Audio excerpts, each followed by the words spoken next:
Welcome to another Teacher Talk sessions. And Teacher Talk 50. Yes, it's going to be our 50th live sessions. And tonight we are going to have a very special guest, just like the other, but this time it's our 50th session. And for this 50th sessions, we have a really important guest for all ELT area, and for us, for all the teachers, educators and trainers. He's very good at in his area, and he is a two-time British Council Innovations Award winner, and also he has been shortlisted 5 times, maybe more. And he is also director of Pedagogy at PeacheyPublications, and he is Nik Peachey. Yes, and when he comes, we are going to start our live stations. I think he's here, so let me invite him and we can start our live stations. Yes, there he is.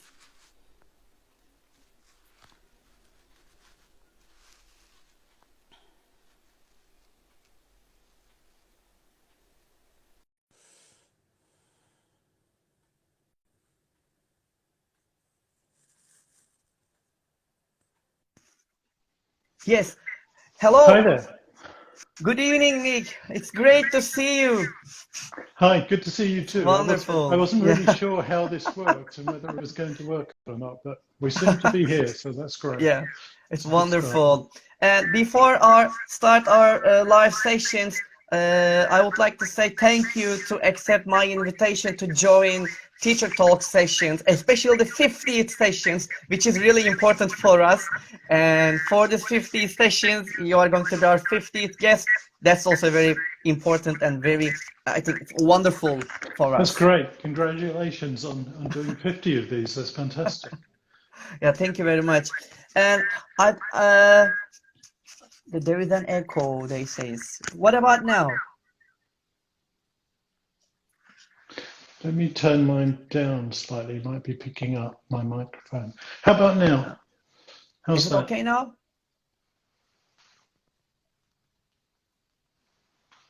Maybe that's a bit better. Okay, I think that's better now. All right, and if you're ready, and I'm ready, and we can start.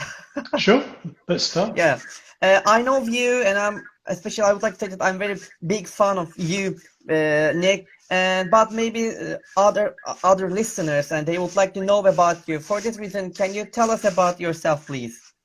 Well, I'm Nik Peachey. I've been knocking around in ELT for nearly 30 years now, which sort of shows from the beard. Yeah. I've been involved in educational technology for over 20 years now. I started back in the last century with CD-ROMs and a computer, and did a master's in education with Manchester University, which I finished back in 2004. And that was a master's in ELT and technology. And at the time I signed up for that, I really didn't know that much about technology. It just seemed something new and interesting. And I thought, well, it sounds interesting. That it's great to learn something new. So I signed up and got kind of caught up in the technology wave, I guess. At that time, I was I was still teaching in the classroom and doing CELTA training as well. And I'd recently finished my Delta. I had a daughter who'd just been born. I was living in Barcelona. Wow, and wonderful. I wanted to keep her in touch with her first language culture. So, I bought a computer and started playing CD-ROM games with her, and really got interested in it. And that was what led me to sort of get interested in doing the masters as well. Wonderful. Okay, thank you. It's great. And what about your experiences in teaching? Yeah, I guess in terms of teaching, I actually started my teaching career teaching guitar in a prison. I was originally a music student. I studied a degree in music, and while I was studying, I started teaching the guitar in the local prison, and I'd go one evening Oh, each week to teach prisoners how to play the guitar, and that got me really interested in wow. teaching. So, I did a CELTA course. Um, at that time because I wanted to get out of the UK and really got hooked on it. The CELTA course had a huge impact on me and, helped me to see why so many people in the UK don't manage to learn a Wow. language. And I think, the methodology really struck home with me and I really enjoyed it and got hooked on it really. I see. It's wonderful, and it's very interesting that you started that, that education, the experiences in the prison while you're teaching that one. It's very interesting, and it's something related with that. What was your favorite moment or experience in your own education? In my education, in terms of learning, I think one of the most impactful moments, I don't think it was a moment as such, but one of my most impactful experiences was that I had a very good guitar teacher. I'd been trying to learn to play the guitar for some time Mm-hmm. and not really made much progress. And I had a great guitar teacher who taught me how to teach myself. He taught me how to become autonomous. And I think that's something Wow. that stayed with me through all of, the learning and teaching that I've done, that it's so important to sort of develop your students' ability to teach themselves, and Mm-hmm. I think that's, I still have to be grateful for that now because, like I say, I finished my master's in educational technology back in 2004. And in those 16, 17 years, technology has changed enormously. But, having developed that ability as an autonomous learner, I'm able to keep up with things, keep teaching myself things, keep learning new things. And I see. that's, I think, a vitally important skill and one that I have to be forever grateful to him for. Wow.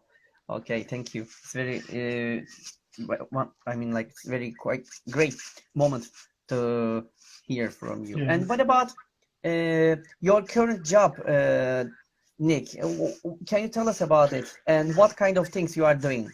Yeah, that's an interesting one because I'm freelance and I also started my own company. So I'm the director of my own company, which is PeacheyPublications, Yeah. and I develop online learning materials and online teaching materials. So anyone who wants to deliver a lesson in the using a remote platform, for example, Mm-hmm. needs teaching materials. You can't just kind of hold up a course book and paper-based course book and teach from that. And so I've been developing for the last 3 or 4 years, I've been developing materials for the remote classroom. But, Mm-hmm. that's part of my job. When you ask about my job, I've probably got 4 or 5. I also work in consultancy, helping other companies develop edtech projects. I do writing work. I design courses for other people. I've just been working on Mm-hmm. an interfaith dialogue course for the British Council. I'm just doing some consultancy work for Eton College, for their online college called Eton X, and looking at transferring some of their online courses back to the physical Wow. classroom, which is kind of interesting. And so, I do some design work, whatever it takes to sort of make a living, really. I mean, like most teachers, you need about 2 or 3 jobs to kind of Yeah. put it all together Wow. and make a Yeah, living. So, wonderful. Wonderful, Nick. Thank you very much. And I would like to move, which is really important. As you know that as a whole world, we are really in a bad situation because of COVID-19. And especially we have been in this distance learning, I mean, for a long time, especially we have used distance learning. But after this COVID-19, the whole world, I think they move from face-to-face education to distance education. So what do you think about it? well, I think in terms of the development of education and teachers' development, I mean, despite the circumstances, it's a marvelous thing for the teaching profession. You know, I mean, to be, it's pushed a lot of people out of their comfort zone, and this is Mm-hmm. something that's had to change for a long time, and a lot of teachers, a lot of educational institutions, a lot of schools have been resisting that change, you know, and sort of minimalizing the impact of technology on teaching. Maybe it's an interactive whiteboard or a data projector, but not really sort of committing to it. And I think this change has forced teachers and institutions to actually look at what can really be achieved through the remote classroom, through online learning. And I think in a way that's a very positive thing, because, you know, okay, a lot of people have had a lot of difficult experiences, but by having those difficult experiences, by being pushed out of your comfort zone, you also learn a lot and develop a lot. And I think, you know, at the end of this process, you know, we will all be much better at what we do, even if we just go back to teaching in the physical classroom. We'll take something from that will be valuable, and you know, that sort of contact with technology, that experience from working with technology, and that will feed into our physical classroom teaching as well. I see. Thank you very much, Nik. And there's a comment here. Let me read for you. I follow the materials you share on LinkedIn, and each is worth checking in detail. Especially the infographics are wonderful. Yeah. There's a comment. I've got a kind of infographics are like my addiction. I kind of, you know, I love finding infographics and thinking about how we can use them in the classroom. And usually I kind of try and publish a new idea with an infographic each day or two, sort of through either LinkedIn or through Twitter. You know, I think infographics are a great source for teaching, because they're very visual and colorful, as well as having text there. And it's kind of pure information. And there are lots of ways you can exploit that information, help students to engage with it, understand it, question it, and see whether they think it's authentic or not. Because, you know, loads of students just see something on the internet and think that it's, oh, well, that's the truth then, but, you know, that isn't the case. So they're great material, I think, for language development as well, because they're so visual and they have images. You know, it really makes them easier to use for lower levels as well. You can do some quite complex things with them.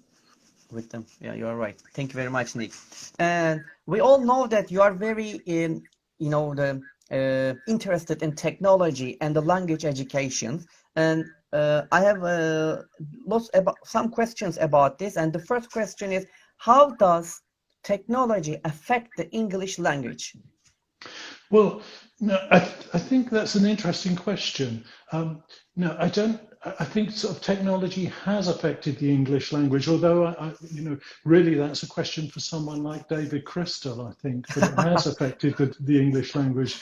And I think we've started to sort of, you know, it's in fact affected it in terms of lots of new terminology, lots of common terminology internationally as well, and lots of those things like emojis slipping into the English language and the LOL type thing. So it's quite interesting that, you know, it has, and it's sort of broadened it out. But, you know, the English language is changing a lot all the time anyway, you know, and I think, you know, it's internationalizing it that much more. And I think it's also sort of moving it away from sort of the ownership of the native speaker, if you like, because, you know, lots of speakers around the world are influencing, you know, the use of English within technology. And so that's kind of a good thing, I think.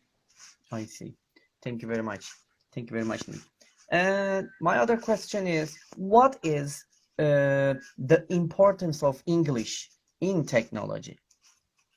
I think, you know, English is very important in technology. I think, you know, for especially for tech companies, you know, because, you know, English enables companies now to sort of, because technology can be opened up to an international market. You know, having English within your tech company and producing products that are in English, I think that, you know, gives tech companies the chance to become global products. Yes. And, you know, and we've seen this, you know, the emergence of these sort of super powerful tech companies, you know, like Uber and Airbnb, Facebook and things like that. But, you know, if companies have a good grasp of English, you know, that opens that avenue to business up to many more countries who are producing sort of software and creating companies.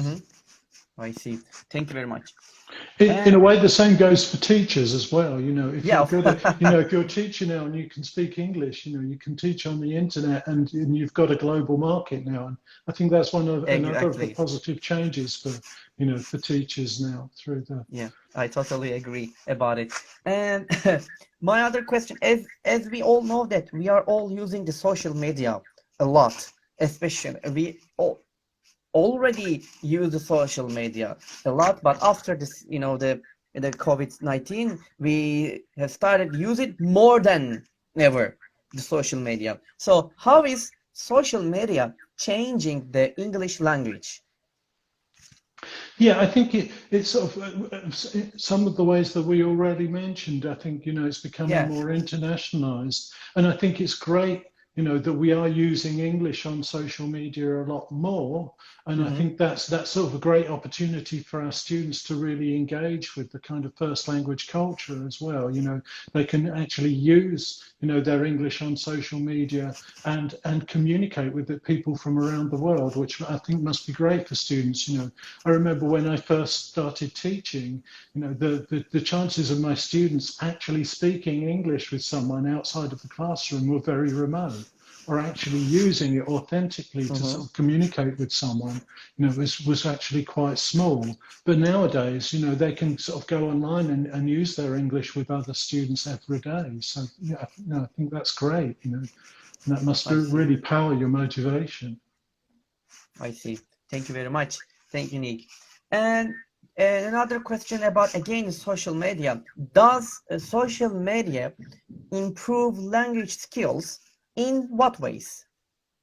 I think it gives students the chance to sort of certainly develop their written fluency and communication, Mm-hmm. and and it's a new genre for them to learn. The rules of writing, within an SMS text message or a Facebook message or a status update. Those are different from if we were writing a formal letter or speaking to someone. So there are things that they're learning from those. They're learning a new genre. And that's quite interesting, I think. But Mm-hmm. so I think that's something important that they're learning, and increasingly with like new apps like Clubhouse that are based around voice and listening and speaking. That's a real opportunity to get students sort of listening to some authentic English and getting involved with using their English for learning Yes. and finding out about their hobbies and things like that. I think that's great. Mm-hmm. Thank you very much. You said the name Club English, the name of it? Clubhouse. Clubhouse. It's a new Okay. app that's being promoted very widely at the moment, and Mm-hmm. Okay. people like Elon Musk are giving talks on Clubhouse and things like Oh, that. So, really? yeah, Wow. so I it's see. Okay. There's a question, by the way. I would like to read it, and it says here, Azra asks, how can we develop creativity and engage our students in online collaborative writing tasks in adult levels? She's asking. well, my simple answer to that would be to buy my book, Hacking Creativity. No, Yeah, why not? It's I've wonderful. written a book called Hacking Creativity, which is basically about how to develop students' creative sides, to do more creative work with students, and creative ideas for sort of learning Mm-hmm. grammar, learning vocabulary, and those kind of things. But I think, one of the best ways to get students being creative is to sort of get them using technology hands-on. A lot of the time our technology use as teachers, we're exposing students to passive use of technology, like we're showing Mm-hmm. them a website or we're, giving them some content to interact with. But, when we start to get them creating things themselves, using technology to sort of do creative tasks, talk about their own culture, explain their own views, develop their own kind of creative writing and Yes. creative sides, then that's the real power that I think that technology has. Mm-hmm. Thank you very much. Thank you very much. And my next question is about, again, technology, with the benefits of technology. Like, what are the benefits of technology, using technology in the process of learning and teaching language? I think it's there are great benefits in like we've mentioned, that through social media, students can actually really engage with real people and have authentic language use. I think that aspect is great. I think our students have the opportunity to sort of, whatever interests they have, whether they're interested in sport, football, music, art, some aspect of culture, they can find something on the internet about that that's in English, so they can use English to engage with the things that interest them, and to develop the ideas and things that interest them. I think for me, that's the real power of technology for learning. For teaching, I think, there are some great tools around that can sort of, help teachers to develop writing collaboratively, get students working, collaboratively in online classrooms with people from anywhere in the world, which is, marvelous now. We're meeting from across the world with people all around the world. That's a great opportunity to sort of, share your views and find out about people from around the world. That's sort of really powerful thing about technology, I think. I think definitely I totally agree with you, Nick. Thank you very much. My next question is about, when we check the internet, I mean, for our classes, there are lots of, technological tool to use in our language classrooms. But can you suggest us some technological tools to use in our language classrooms? What are very useful for us? I think there's a lot of things that you can use, and I think I'm always really careful about recommending things to teachers because I don't know their students, and I don't know what they want to achieve really. And I think what it's worth thinking about that when you're looking around at different tools. Think first about what do I want to achieve, and what tools can help me achieve that. Having said that, some of my favorites personally are, there's one called Lyrics Training, which is available all through the internet or as an app. And that's based around, you listen to and watch music videos. And as you listen, you type in the missing lyrics. So it's a bit like a dictation activity or a gap fill activity. And I think that's great because, students generally like some kind of music, and it kind of exposes them to authentic culture. And the other thing is that songs are something that you don't mind listening to over and over again. So somebody doesn't want to hear me saying the same sentence 10 times, but students will listen to a song 10 times if it's something that they really like. So that's great. Another one that I like, something else that I like, is things that like Google Docs or CryptPad, where students can write collaboratively and they can build sentences and peer edit. Those kind of things I really like. I really like apps where students can record themselves using video, record themselves speaking.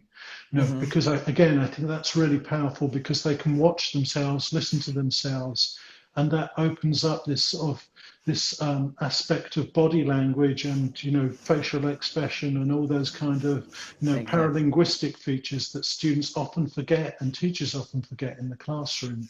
We forget that 70% of communication happens through body language, and gesture and facial expression, and so recording yourself on video, you're able to watch yourself self-evaluate, but you're also able to sort of build on and develop your body language as well, and that's kind of important, I think. I see. Thank you very much. They're very useful. The tools that we can use in our classes. Thank you, Nick. And there's a question. Let me look at it. Let me hear. Here is the question. Can you see it? Do you have any special advice for prospective teachers? Oh, prospective teachers. Well, it's been a long time since I was a prospective teacher. I think it's, if you're just starting out, it's good to have a broad range of experience. Try and watch as many teachers teaching as you possibly can. If you get that opportunity, it's great to sort of go and watch another teacher teach, especially if they're really experienced. Also great to get people watching you teach and get their feedback. Always, try to get feedback from students as well. You know, often that's very difficult because if you say to someone, you know, say to one of your students, "Did you enjoy my lesson?" Well, you know, you're their teacher and they're your student. They're going to say, "Oh yeah," because you know you have power over them. But you know, think about ways that you can get feedback and evaluate whether they're learning. And I think always remember, you know, often as teachers we test students a lot. We're always giving them tests or some form of test. Remember, when you're testing your students, what you're really finding out is how effective your teaching is. You know, if your students are failing, then, you know, you have to take some responsibility for that and think about, well, you know, maybe I'm doing something wrong, you know. I mean, I know we all have problem students who you know, resist and aren't that cooperative, but you know, that's part of the job, I guess. But yeah, definitely. Thank you very much, Nick. And that's it for this the kind answer. So there's another question here. Can you recommend a good PDF editor to make worksheets for students? There are lots of them about, and I can't remember the name of one off the top of my head, but I have a Scoop.it site called Tools for Teachers and Learners. So if you Google Nik Peachey, Tools for Teachers and Learners, that will take you to the site, and it has lots of recommendations. That's where I curate the kind of tools that I find from around the internet that I think are useful. There's about 1,500 different tools on that site. Wow. So it's sort of 10 years of work there. So go and have a look at that. It's called Tools for Teachers and Learners. A huge number. Yeah. Thank you very much. Thank you. And my next question is, actually, you just mentioned about the creativity, but especially about your book, that you have a book about creativity. And so can you suggest what do you suggest us to increase creativity in language classes? That's my question, but you have already given a bit answer about it. Would you like to add another things for the question? Yeah, I mean, I think there's a lot of different areas that we can work on to enhance creativity, you know, and I think, you know, it's not just about, you know, getting students to sit down and do creative writing. I think it's worth thinking about how we can engage students' other senses. One of the things that I like to do myself is visualization, where you get students to close their eyes and listen. And, you know, or close their eyes and imagine. So, you know, one of the activities that I like doing is sort of, you know, close your eyes and just sort of listen to music and imagine the story behind the music, what's happening. Just imagine it's kind of like a film script, and they can sort of close their eyes, imagine, and then tell each other what they think was happening in the film at that time, or something like that. It's a good way of getting students to do revision as well. You know, they can sort of close their eyes and try to remember what happened in their last lesson. What did they learn? What did they think? Or even just give them a visualization session at the end of the lesson. You know, just close your eyes, imagine you came into the room, you sat down, what happened next? What can you remember? You know, often when I do teacher training and I present different kinds of websites and tools, at the end I try and get teachers to actually close their eyes and try to remember what each website looked like and try to visualize it, or get them to try to visualize using one in the classroom with their students. So you kind of close your eyes, imagine you're in the classroom, you're using, you know, lyricstraining.com. Now try to imagine how your students react, what are they going to say, those kinds of things. You know, visualization is very powerful, and it can open the mind up a lot and help us to become more creative, I think. Yeah, totally. And especially there are lots of visual students in our classes, so which is really useful. I think their skills are different. Not only visual, they have also, you know, not only visual. They want to kinesthetic students and visual students and etc. There are lots of in our classes. Another nice activity that trades on a different sense is actually to revise vocabulary. You can get students to try and imagine the flavor of different words, and that locks into their sense of taste. So the word combustible, what does it taste like? Try to imagine it tastes. Which words can you group by the same taste? Which words are sweet as opposed to sour or savory, or, you know, and actually try to engage them that way. I see. Thank you very much, Nick. Thank you. It's a very useful answer about this creativity. And by the way, can we find that book in your page?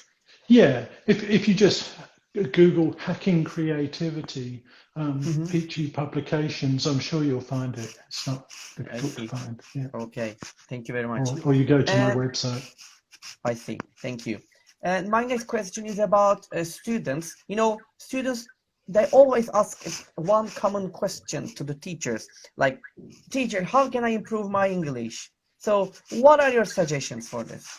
I've written a blog post about that, which again, if you go to pgpublications.com/blog, Mm-hmm. there's a blog article with sort of 10 suggestions for helping getting students to improve their language, themselves. And there's quite a lot of things there. I mean, one good one I think is, just find a way to engage with your hobbies through English. Mm-hmm. Whatever your hobby is, you can find something connected with it in English, whether your Yeah. hobby is, whether it's archery or rock climbing or, playing Mm-hmm. chess. If you go to the internet, you'll find something, you find a YouTube video telling you how to do it or telling you how to do it better.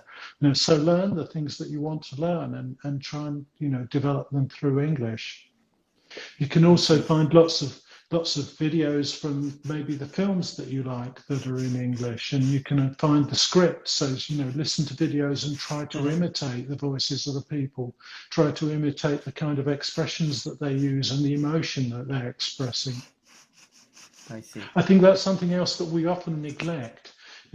When we're teaching, we teach students the words and we teach them to say the words and to hear the words, but we Mm-hmm. often neglect to teach them to put the different expression or different emotion onto those words. And that's something that Exactly. film is very good for, because actors are very expressive and they're expressing different emotions. And so, Definitely. if we try to imitate those things, we can try to put emotion into our voice. And I think Mm-hmm. that's very important to express, not just what you want to say, but what you're feeling as well. In that one, in that point, I agree with you, Nick, because that's the students. They put their also emotions, that Mhm. one, that feelings. How do they feel about that? The thing that they use it. I see. Yeah. Thank you. And my next question is about again education. So what do you think is the most challenging issue in education today? Our most challenging issue in education today. Well, I guess, one of the big challenges at the moment is, the pandemic and Mm-hmm. how to really make remote teaching effective. I know a lot of teachers are really struggling with this, particularly sort of issues around classroom Yes. discipline, classroom management, and, and students' behaviour in those classrooms, and maybe Mm-hmm. particularly sort of younger students, teenage students misbehaving, not taking things seriously. And I think, that's sort of a really big problem for a lot of teachers. I've just been sort of asking teachers through Twitter what kind of problems that they have had, Mm-hmm. and they've got students who are Zoom bombing, or students who are turning on their webcam and they're sitting in bed and, not really engaging, switching the webcam off and things like that. And I think, a lot of the responsibility for that area comes back to schools. As a teacher in a school, when your students come into your classroom, they know what's expected of them. They know what their behavior should be, what's acceptable behavior, what isn't. There are consequences for bad Yes. behavior. There's that code of conduct there. And I think a Mm-hmm. lot of schools, in their rush to get students online and into remote classrooms, they neglected to adapt a code of conduct to help support teachers and to help students, make students aware of what their responsibilities are and how to behave in the remote classroom. And I think, it's schools that really need to do a lot of work to support Mm-hmm. teachers in that way, so that students know it's not acceptable to invite a friend along and share the Zoom link to your class, and they know that, there are going to be consequences if they do, but at the moment it's just like, the Wild West, and and they think they can do whatever they want. You know, they can mute the teacher if they want to, and things like that. But, Yeah, well, definitely they can do this. So thank you. And my next question is about, it's something related with your applications. When I know that you have a very good application, which is the name the teacher's classroom app. It's really a very good application. I know it. Can you tell us about that applications and what are the advantages of the app for teachers? Yeah, the Teacher's Classroom app is something that I've developed because I started writing my own materials and producing my own materials, and they're kind of digital materials for the remote classroom. And so there's a PDF teacher's guide, and there's a digital HTML5 interactive worksheet for students. And when I started sort of offering those to people, I was selling them individually at one point, and then I had subscribers who would subscribe and download every week when there was a new lesson or a new book. But teachers were still finding them quite difficult to use. So I developed the app, which is it's a cross between a library. So once you have the app, everything is in the app for you, and it's easy to sort through and find what you want. And then when you find a lesson, you can launch it directly from the app and teach it directly from the app. So the app works on the teacher's desktop on a computer, and they just have to open it, search through it, choose the lesson they want. They can open the lesson plan, and they can open the actual lesson materials and then just screen share them. And then everything is there directly within the app. So, it's kind of that combination between library and teaching tool. And then it has a section that is a collection of about 70 different links to different, it's called the digital toolbox part. And it has links to different applications and digital resources with little video explainers telling you about what they are. And then there's a section which is sort of video training materials, which I've produced myself, which are, tips for teaching remotely, or how to develop your materials for the online or remote classroom. So it's that whole library for teacher development and for actually teaching your students. Okay, thank you very much, Nick, for this. It is a really great app because I had a chance to check it, but it's really a wonderful app. And there's a question about it. Someone missed the name of the app. It's like the Teacher's Classroom app. The name of it, the Teacher's Classroom. It's not the greatest name, I'm afraid, but the app's much better than the name. But I didn't know what else to call it. I see. There are two questions. I don't want to miss them. The question is this: can you say, please, it's better to learn words or to learn grammar? That's the question. I don't think it's an either-or choice. In order to be kind of fluent and accurate, we need both, don't we?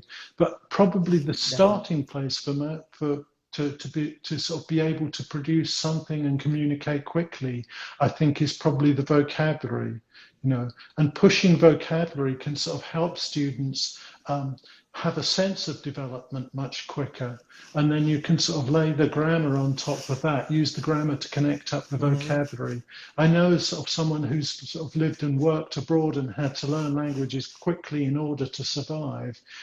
Having kind of lexical chunks of sort of vocabulary was really very useful, and you can sort of get by at a very low level with with just a few lexical chunks. And then as that develops, you connect those together and you use the grammar to become more accurate, I think.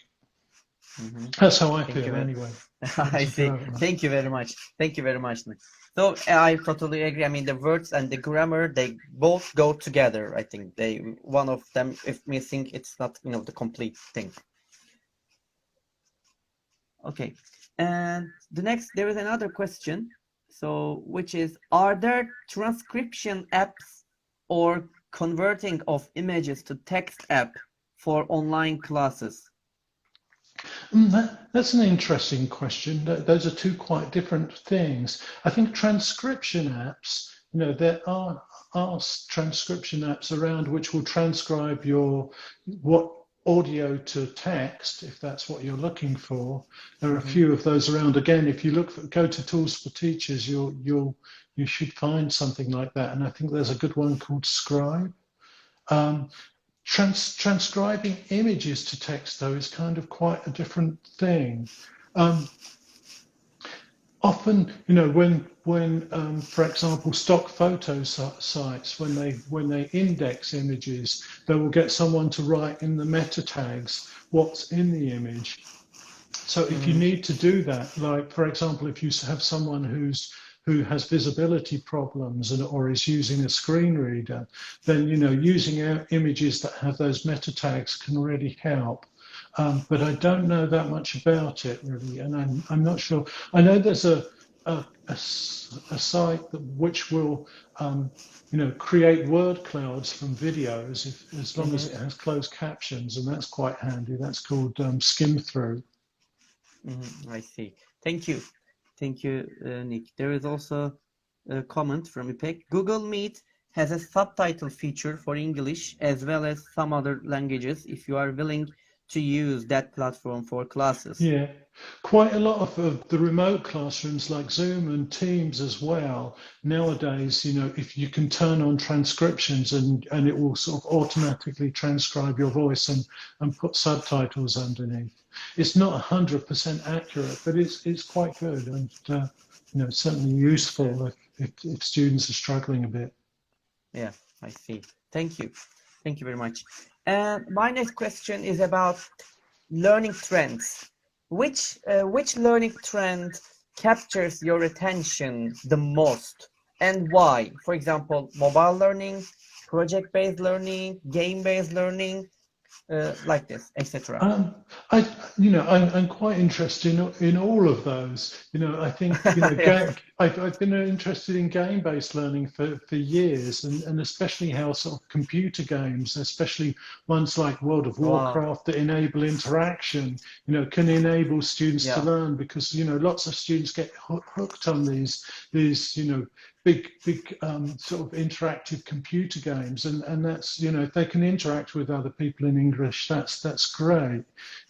I also really like sort of project-based learning, and I think that's a great technique because or a great approach because it can get students really using the language and really producing something and doing really kind of having very meaningful interaction as well. So I'm a big fan of project-based learning too. Yeah. I really support my students to play games, online games especially to improve their language skills, especially I think writing and speaking skills and also listening skills. They both improve by the help of the games. But in other part of the families are against for this. What do you think about it? Yeah, that's a shame. I mean, it's a hard thing to change, but I guess some of those things are changing because gaming used to be the preserve of what we describe as geeky boys, who would sit engrossed in their computer screen with their shooting things, basically. And I think things like Nintendo and Wii have kind of changed that perception of gaming quite a bit. The Wiimote and sort of where it made games much more physical and much more social as well. Families can play games together now. And I have a 6-year-old daughter, and I sit down and play Pokemon Park with her, or we play a Harry Potter game together. So it's becoming something that sort of families can do together much more. So I think and that side of it again, opens up the opportunity for sort of language use as well, if you can sort of get students playing together. But I think that is changing. But still there are some sort of parents who just don't see that. They see computer games as a complete waste of time, and that's a shame. I see. It's a really great it gives great opportunity for the students, and not only for the students, for us also. It's a wonderful opportunity to improve the language with other people by talking, by the writing, listening to them, and by the chance of the games. If you are playing online games, you have a great opportunity to hear different the listening opportunity, different speeches from, for example, accent. Also, you have a chance to Yeah. hear. For example, if you play a game with a Canadian, you hear the Canadian accent, or Belgian, you hear Belgian accent, or for example, British accent, or Turkish, you hear the Turkish accent, and you have lots of opportunity with the Yeah, help of this. yeah. I mean, my little daughter, my youngest daughter, she's only 6 years old and she's bilingual. Her mother is Venezuelan. She speaks Spanish with Wow. her mother and she speaks English with me. But she will watch YouTube videos with sort of different Spanish accents on, and that really helps develop her Spanish because here in the UK, she doesn't have much opportunity to kind of actually practice speaking with other kids. It's just her mother that she speaks to. But because she's into computer games, just earlier on an hour ago, she was watching Mm-hmm. Pokemon tutorials in Spanish, and learning how to play Pokemon Go by watching these videos in Spanish, and she's actually sort of picked up like. Venezuelan Spanish is very different from Spanish or Castellano, and so she's picked up expressions from Castellano that now she's passed on to my wife, who's started using these expressions. And, where did that come from? That's not my kind of Spanish, but that's great. It's really Yeah, it's great. great. It's wonderful experience. That they probably, they use it. But of course, there are some the negative sides. Mhm. Probably we should be really careful to choose the game and who they play. Yeah, Yeah, in that yeah, part also. And yeah. there's also questions like, what game please support us? I mean, they want to list name. They want a name Uh, about it. Can you give a Different games. name? I mean, If I there know, are lots. one of the biggest games was World of Warcraft. And I Yeah, mean, that's what, one of the biggest multiple online games that are, or used to be, that were around. And that used to be kind of like, lots of, you would join, you become a member, join, and you would play in teams and join other members to sort of do tasks and things like that. exactly. That's a good one And to also look there's at. another.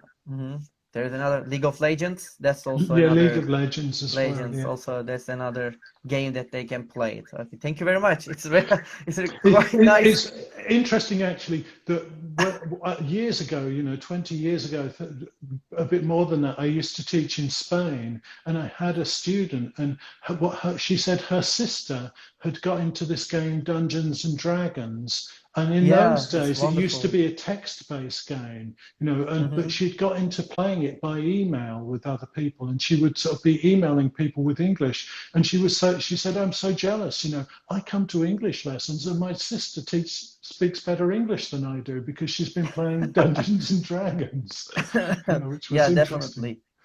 And also, I remember that not some, but not some of my students, they have a really good ability to use English in my classes. When I ask them, how did you learn? How did you study this?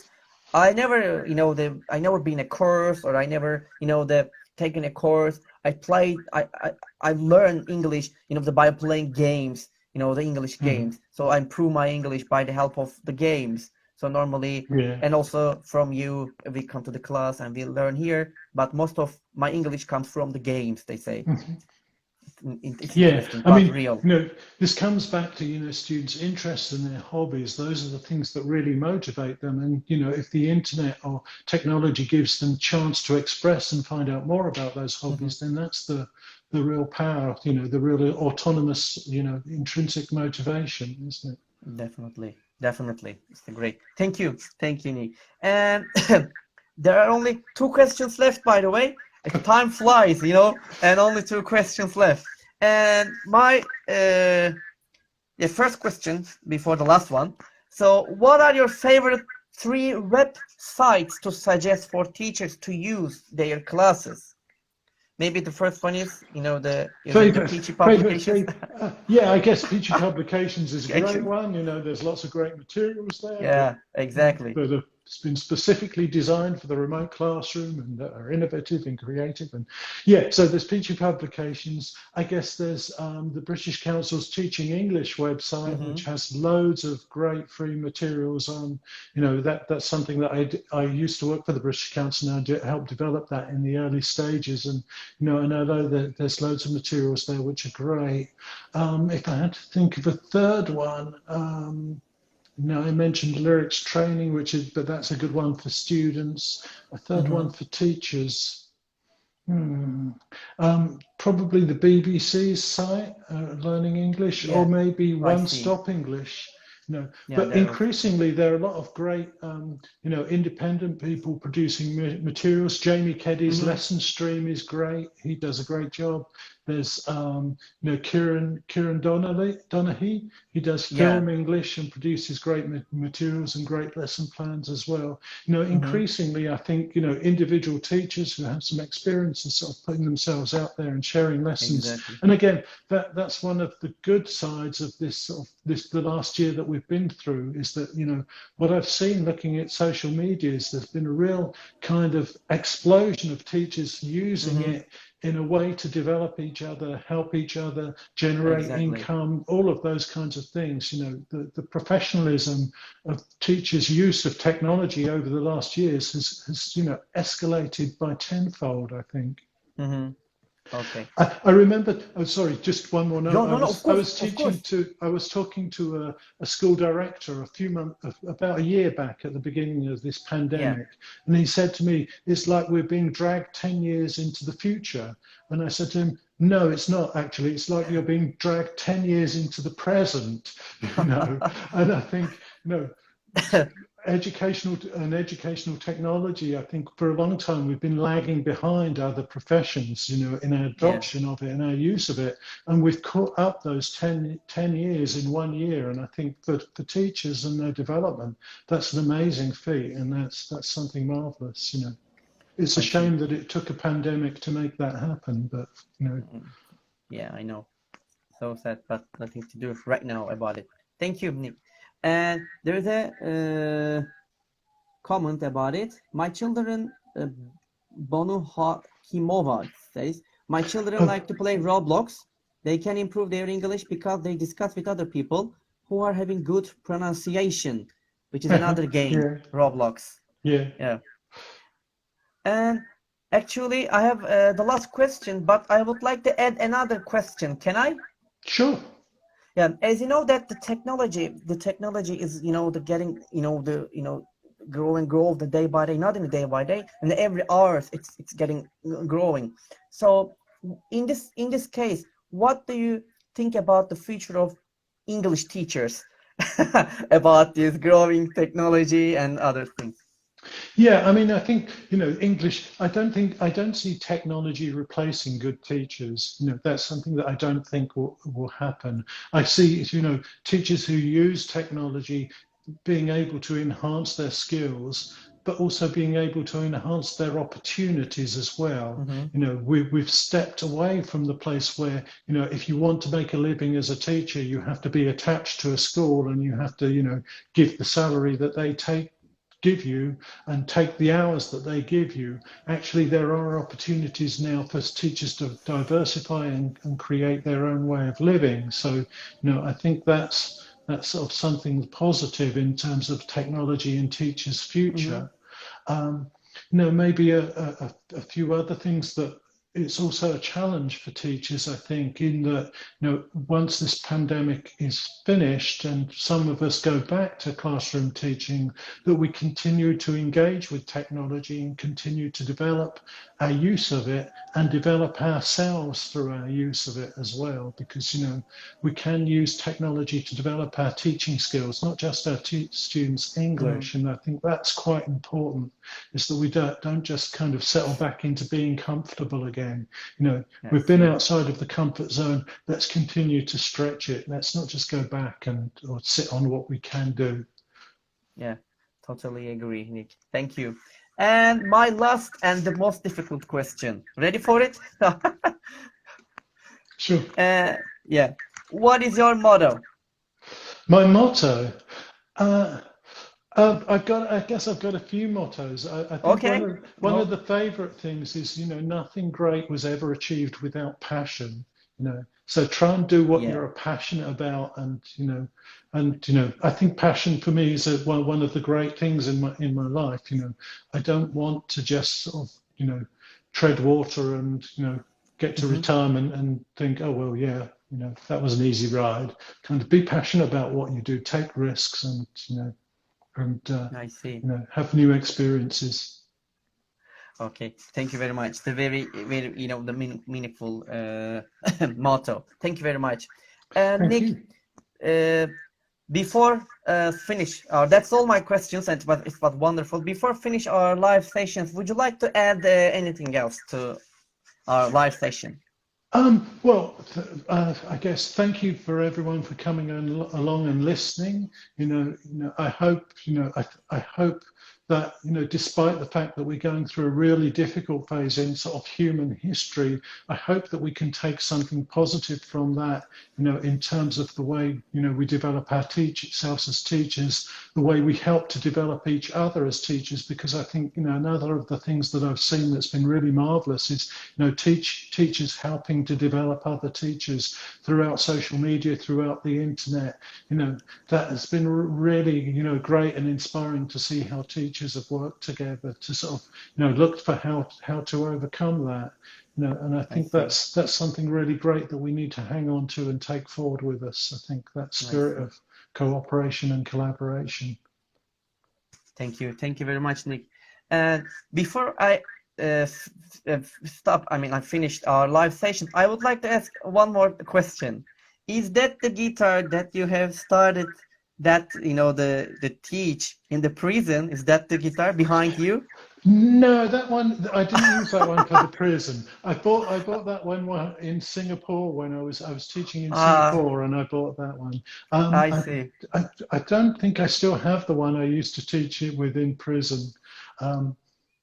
No, I don't think you have that one. Well, when I decided to sort of go abroad to start teaching, I sold all of my guitars and all of my music equipment apart from one. So I had one good acoustic guitar that I took with me. But then, as tends to happen with guitarists, I started to acquire a couple of others. So I've got a couple of others now, and I was playing in sort of bands at different points of, playing in jazz quartets and things like that. So I bought a couple of others, but that's my favorite one. It was the cheapest one, but it's still the one that I enjoy playing the most. Great. That's wonderful. I just when I see that, I just wanted to ask you about it. Is that same guitar from the one that you played in the prison? I was going to say wow, but I was not. Okay. And it says pleasure to listen to Nik and Nik Peachey. Thank you for inviting him. Welcome. You are welcome. And that's all for tonight, everybody. Nik Peachey was here tonight, and for the 50th Teacher Talk sessions, which was really great. It was an honor to have you here as a guest, and I really would like to say thank you one more time to accept my invitation and be my guest here. It was really, really meaningful for us, useful and wonderful session, Nik. Thank you very much for your time, suggestions, and advice. Thanks. It's been a real pleasure. Thank you. Thank you. You're welcome. And also I would like to say thank you to who come to the teachers, educators who joined our sessions and have a chance. They have a chance to listen to and ask questions to Nik Peachey, which is really important for us. And that's all again. And I would like to say see you the next Monday at the same time on the same day with the Teacher Talks. And until that time, take care of yourselves and peace, everybody, and goodbye. Goodbye. Thanks very much. Nik, see you. Good evening. You're welcome. Have a good evening. Good evening.